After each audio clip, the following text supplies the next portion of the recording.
এক মাসেরও বেশি সময় ধরে ৬ নম্বর জাতীয় সড়কের কাছাড় জেলার কাটিগড়ার চৌরঙ্গি বাজারে সড়কের মাঝখানে নালা সদৃশ গভীর খাত তৈরি হয়েছে।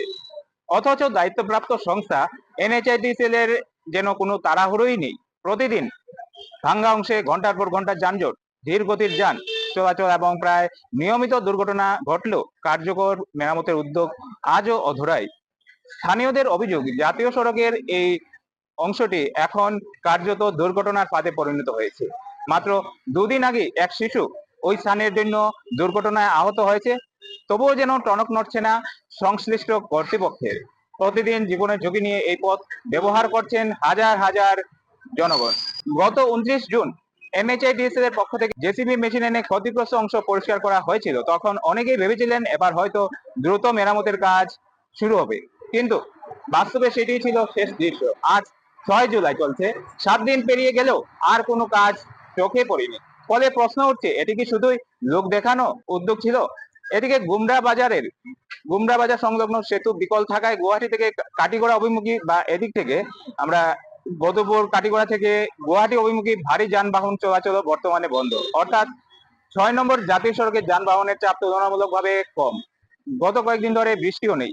কাজের জন্য এমন অনুকূল সময় থাকা সত্ত্বেও কেন জাতীয় সড়কে এই গুরুত্বপূর্ণ অংশটি মেরামত করা হচ্ছে না, তার সদুত্তর আমরা পাইনি। একই চিত্র কালাইন এলাকাতেও। কয়েকদিন ধরে কাজের নামে কিছু আনুষ্ঠানিকতা পালন করার পর বর্তমানে সেখানে কার্যত সব কাজ বন্ধ। উড়ন্ত ধুলোয় অতিষ্ঠ পথচারী, ব্যবসায়ী ও স্থানীয় বাসিন্দারা। ক্ষোভ বাড়ছে প্রতিদিন। বর্ষা পুরোপুরি শুরু হলে পরিস্থিতি যে আরো ভয়াবহ হবে সে আশঙ্কা করছেন এলাকাবাসী।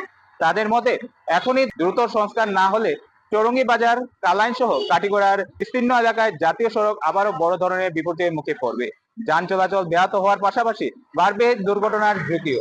স্থানীয়দের প্রশ্ন, মানুষের জীবন ও দুর্ভোগের চেয়ে কি দাপ্তরিক উদাসীনতাই বড়? আর কত দুর্ঘটনা ঘটলে নড়ে চড়ে বসবে এনএইচআইডিসিএল? অবিলম্বে সড়ক মেরামতের কাজ শুরু করে জনদুর্ভোগ দূর করতে এনএইচআইডিসিএল সংশ্লিষ্ট বিভাগ এবং দায়িত্বপ্রাপ্ত জনপ্রতিনিধিদের জরুরি হস্তক্ষেপ দাবি করেছেন ভুক্তভোগী সাধারণ মানুষ। এনএসডিএল এর কাজ করে গতদিন কাজ করে যে পাথরগুলো উঠে গেছে, তার থেকে ছোট ছোট পাথরগুলো রাস্তার উপরে পড়ছে। বাইকটা স্লিপ করে একটা ছোট বাচ্চা ছিল 4 বছরের, এটার উপরে পড়ছে। তখন বাচ্চাটা এখানে রড বাই করে রাখিয়া গেছে, তারা এটার মধ্যে বাচ্চাটার মাথা পড়ছে। হ্যাঁ, মাথাটা ফাটছে। এখানে লোকাল দোকানদাররা বাচ্চাটার হসপিটালে নিয়ে গেছে, নিয়ে তার গার্জিয়ানটা গেছে সন্দেহ দিয়েছে এখানে। এই দুর্ঘটনার দায়ী কারে মনে করেন? এটা এনএসডিএল এর জন্য একদম 100% দাঁড়ি। তারা অর্ধেক কাজ করে রাখিয়া গেছে, এটার কোনো ইয়ে করে না। আগে বরং গাতা আছিল, বালুই আছিল, গাড়ি যাইতে পারতো। এখন এমন সিস্টেম করে গেছে না, গাড়ি যাইতে পারে না, কিছু করিয়া 24 ঘন্টা জাম থাকে। আর বাইক দুর্ঘটনা তো প্রায় হইতে থাকে। একদিন। কাটিগড়া থেকে ভিডিও সহযোগী নজরুলের সঙ্গে আমি সৌমেন্দ্র পাল, ঈশান বাংলা নিউজ। 1 মাস ধরে বেহাল কাটিগড়ার বিভিন্ন এলাকা। এনএইচআইডিসিএল এর ভূমিকা নিয়ে তীব্র প্রশ্ন। গুমরা সেতু বিকল থাকায় সেতুতে কাজ চলছে। এতে 6 নম্বর জাতীয় সড়কে যানবাহনের চাপ তুলনামূলক কম। গত কয়েকদিন ধরে বৃষ্টিও নেই। কাজের জন্য এমন অনুকূল সময় থাকা সত্ত্বেও কেন জাতীয় সড়কের চৌরঙ্গি, কালাইন সহ কাটিগড়ার গুরুত্বপূর্ণ একাধিক বেহাল অংশ মেরামত করা হচ্ছে না কেন, তার সদুত্তর মিলছে না।